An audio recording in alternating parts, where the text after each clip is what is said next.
I was just wondering, are you going to play the Memento archetype? I hear they have a retrain of Darkblade. Yeah, I mean, I can't think of a reason not to.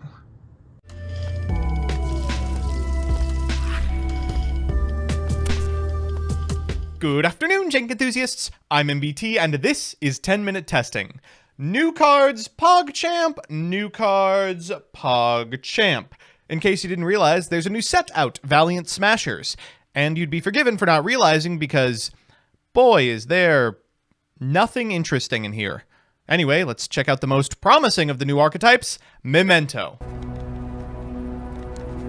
So here's the list. As always, I'll give you a background about the archetype, a little bit of a discussion about what I hope the deck can do, and of course, the card by card. But first, this video is sponsored by Factor. As someone who streams 3 times a week and uploads daily videos, I'm a very busy man. I barely have time to cook, let alone the energy to do so, but that's where Factor shines. Factor is a pre-prepared meal delivery service that makes eating well a real walk in the park, no matter who you are, because their meals require no prep, no mess, and cut out stressful meal planning for breakfast, lunch, and dinner, saving you tons of time you can now spend on yourself. Factor isn't just for YouTubers. It's perfect for anyone who has a busy lifestyle and wants to eat well. It's no-nonsense, delicious food that's ready quickly. And their chef-prepared meals take the guesswork out of eating, so you never have to opt for something you don't want. I cook with my wife, and Factor has helped turn making dinner from a pain into a fun and fast activity. Now we get to spend quality time together instead of trying to make space in the fridge for the entire crock pot. And if you're worried about dietary needs, don't be! They've got meal preference options like keto, calorie smart, vegan, and vegetarian, and more than 27 meal options each week. No matter what, you'll be satisfied.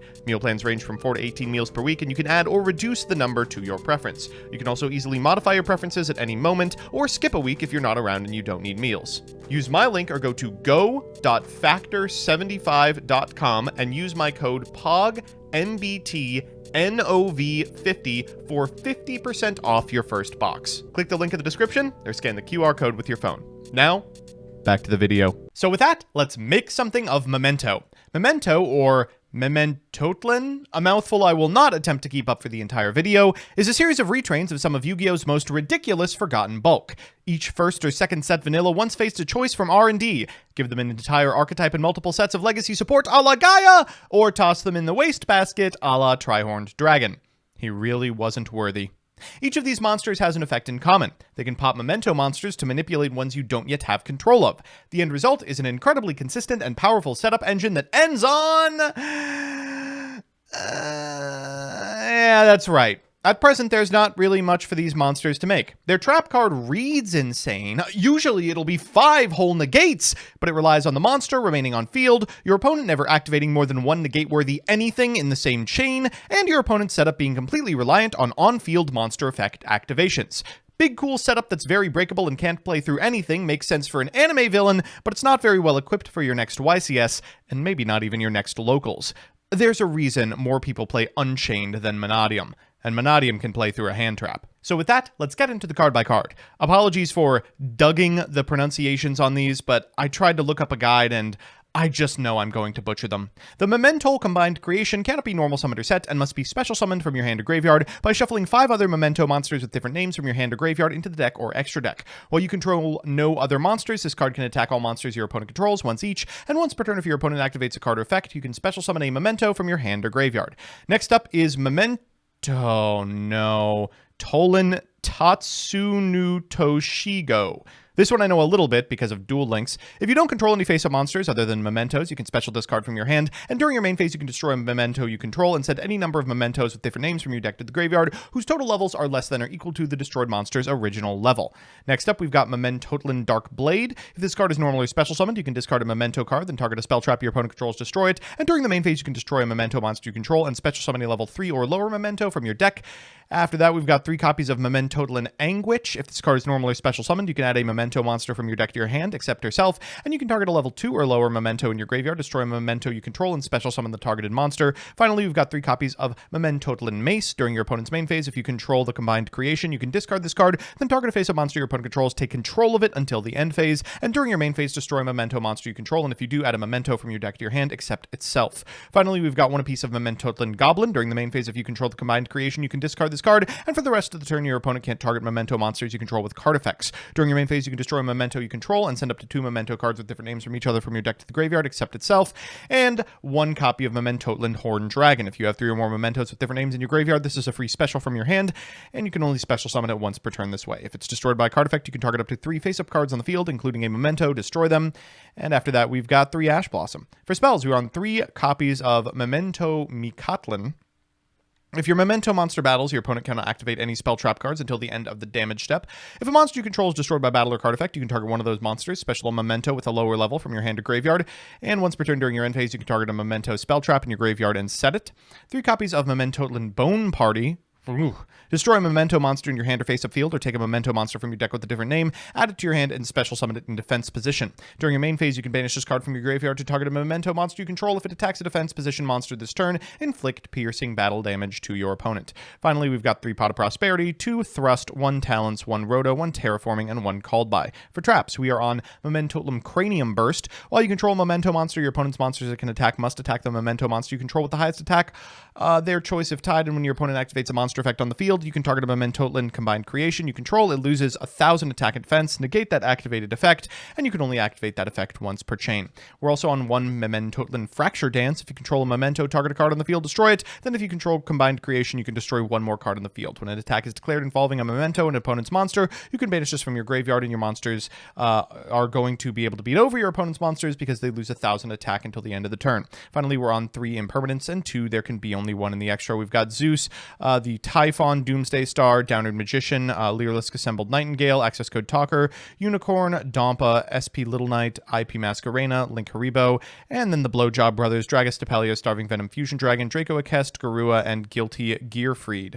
Those are in here for our 3 Super Polymerization on the board. We've also got Crossout, Dark Ruler No More, Harpy's Feather Duster, Lightning Storm, Double Effect Veiler, and Double Droll and Lockbird. So with that, let's jump into the games. Our first match is up against Fortune Lady Synchron, which should probably tell you how I feel about the playability of this strategy. We're going first. Let me show you what this deck can do. We're going to begin with a copy of Terraforming for the field spell. We will activate it, and then we will normal summon a copy of Darkblade. We'll Darkblade for a copy of Anguish, then activate the effect of the Anguish to grab a Horsey. We're going to go for the Horsey here, summoning itself, and then we'll go for the Horsey once again, popping itself to send a bunch of cards to the graveyard. We're going to use the field spell to reborn the Mace, then activate the Mace's effect, popping itself for the trap, and Anguish in order to cycle out for the Goblin. Goblin here will send a couple of cards to the graveyard. Then we'll activate Pot of Prosperity, looking for something really killer to pair with our end board. Seeing a bunch of cards that required our opponent to interrupt us at some point, I guess we'll just take Triple Tack, and then afterwards we'll shuffle 5 of these bad boys back in for a copy of the Combined Creation. We will set 1 card, and then at end step, activate the field spell's effect to set a Fracture Dance. We'll pass back to our opponent, and they will begin with a copy of Fortune Lady Past. They're going to Shadows Light into a copy of Fortune Lady Light, and we'll activate the effect of our Combined Creation to grab a copy of Anguish. That's going to get us a Mace activation later in the turn. For now, they're going to go Shadows Light into Fortune Lady Light into Duality into Millenniumize Restrict. Then they'll go for Fortune Lady Past and Fortune Lady Light to get out Water. Water here will draw 2. We'll let that go because it's not too frightening. They'll go Fortune's Future to draw a couple more, and Allure of Darkness to draw even more before making Fortune Lady Every and activating the graveyard effect of Duality. That's frightening, but not the end of the world. They're going to go for Magnemite, and yeah, we should probably stop that. We'll begin with the effect of the Brain Blaster, and then after Resolution, they're going to go for a Crimson Gaia, which regrettably is a continuous spell. We will pop it with a Fracture Dance. They will go for their Synchron and end on an SP Little Knight. Trying to take our monster, we will chain the Mace in order to target the SP Little Knight, which theoretically will prompt the Little Knight. It does. They give us back the monster, and what do you know? It sets back at 5,000. They're going to go for SP Little Knight in response to the activation of our Anguish, but we can negate that with our Cranium Burst. After that, we're going to go into the Mace. We'll activate the effect of our Combined Creation to get back the Anguish and activate its effect once again for the Horsey. From here, we can special the Horsey and activate the effect in order to bin a couple of cards before activating the field spell effect to bring back a Darkblade. This is now just time for access code. We'll go Unicorn into access code, that's 53, and we'll shuffle all of the monsters from the graveyard back into the deck to bring back out the Combined Creation and hit for 10,000 points into our opponent's total. A little more work than I would have expected to beat Fortune Lady. Our second match is up against Dark World and is the clearest replay I can imagine that showcases one of the major weaknesses of this strategy. We're going first and we have the combo. We'll get a Rhoda out, then we'll activate the field spell and normal summon a Darkblade. We'll go Darkblade here in order to summon out an Anguish, then we'll activate Anguish in order to go ahead and grab Horsey. We'll activate Horsey's effect, summon itself, then activate its effect in order to bin a couple of cards. We're going to use the field spell here in order to grab back Mace, then we'll activate Mace in order to send itself and grab the Continuous Trap. We'll go for Anguish for a Goblin, then activate El Goblino to send a bunch of cards to the graveyard, and and 5 cards back into the deck for the big boy himself. The combined creation will set 1, go to the end phase, trigger the effect of the field spell, set the trap, and pass back to our opponent. They're going to begin with a copy of Genta. We will activate Cranium Burst and let the sparks fly. We'll activate the effect of our combined creation, grabbing an Anguish. That's going to get us access to protection. And then afterwards, they're going to go for a Dark Corridor. We're going to activate the effect of our goblins so they can't target our cards. And then they're going to go Snow into Allure, into Gates, into Library. Gates here is going to be met with a copy of the Fracture Dance, which is going to prevent it from resolving fully. They'll go for Gates afterwards, and unfortunately they pitch a Rainbow, so this is disastrous. We're going to try and mace this copy of Genta so they don't have anything to bounce back with Rainbow, but unfortunately they just have so much gas here. They're going to go for the Grapha here, targeting our copy of Cranium Burst, and that's right, we negated 0 on-field effects. They're going to go for Dugaris here to draw 2, discard 1, and what do you know, Rainbow is a pretty hefty discard. Bigfoot time, and they hit the Silva. Silva summons itself, Bigfoot summons itself, and then we'll bounce them all back for Rainbow and Grapha. From here, they'll go into Akashic Magician to bounce the Genta. You're kidding me. Unicorn shuffle back this copy of Gates of Dark World so they have one in deck for the Genta activation. Next, they're going to activate the Gates of Dark World freshly searched and send that copy of Rainbow for another Grapha. Gates of Dark World here, they'll activate the effect. That's going to pitch this Silva. Silva effect, summon itself, return for Rainbow, Dark World Accession. They still can't target this combined creation, but unfortunately they can White Woman jump scare it, so I guess we will just take the L on this. So it's time for game 3, and you know what that means, a best of 3 versus meta. Our opponent's playing Diabellstar Rescue Ace, and god, this deck is so good. They're going to begin with a copy of Hunter Fiend. That's going to grab them a Diabellstar, pitching the unnecessary trap card. They're going to go for the Snake Eyes, sending the Diabellstar for a Hydrant. From here, they'll activate Hydrant in order to grab an Airlifter. Airlifter effect will grab them a copy of Alert, and then Hunter Fiend is going to cycle a card back.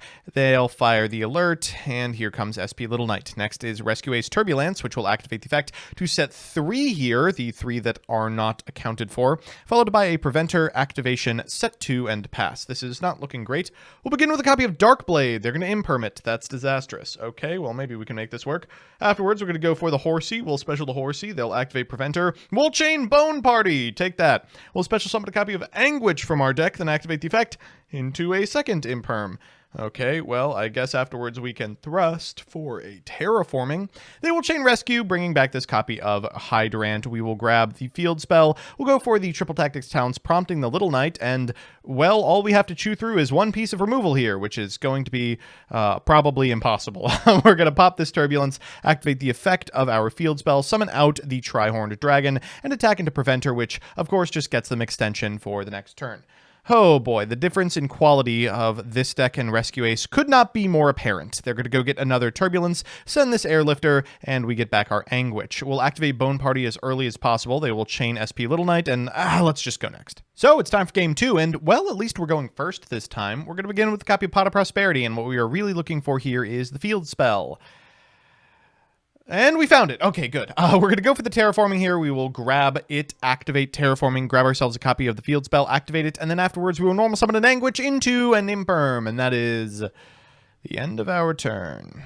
Okay, we're going to pass back to our opponent. They're going to, rip a Durandal off the top. Durandal effect is going to grab them a copy of Airlifter. They're going to normal summon the Airlifter. We will activate Infinite Impermanence, and shockingly, this shuts down their hand as well. I guess we have exactly 1 turn to figure this out. We'll go for the field spell here to summon out this Mace. They will set 2 and pass back to us. We draw for turn. It's not great. We'll go for Mace's effect. That's going to get us a copy of Horsey. We'll go for Horsey, summon it to our side of the field, and walk directly into an Infip. Okay, well, I guess let's set Fracture Device and hope for the best. We'll pass back to our opponent, and they will draw an Extender. They're going to go Hydrant here. Hydrant effect for a copy of Impulse. Next up is SP Little Knight, banishing the trap card. Why is this card allowed to be this strong? They will chain SP Little Knight to the activation of the trap card to eat our last remaining monster, and there is a Turbulence for 4. I don't know how we are going to get through this. Sans exactly a Harpy's Feather Duster. Okay, well, we'll activate the effect of Horsey. That will prompt the SP. We can normal summon this copy of Ash to make Typhon, but yeah, we're going to get extinguished here too. We'll pass back to our opponent and just let him play it out. No reason to continue to scoop in a game 2 position. They're going to go for a Preventer, and then afterwards, they're just going to access code. Oh, joy. Access code here, use the effect of the Preventer to bring back this copy of Hydrant, Eat Our Field Spell, Alert for a copy of Airlifter, Airlifter for a copy of their own field spell, the Headquarters. They will go to the battle phase, walk in for 850, 43, and lethal. So we're back with the deck, and always a pretty bad sign when it's a 4 replay 10-minute testing. Let's do the pros and cons. First, the pros.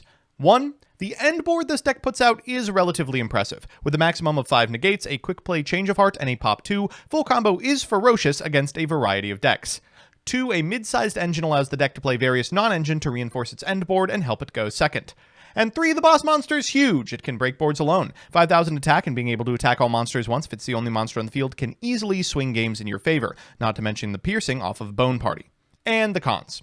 1. The boss monster that is integral to your end board has 0 protection. Without discarding Goblin from your hand, which is a card you would have to draw outside of your mainline combo, your entire board is completely invalidated by Book of Moon or Smashing Ground.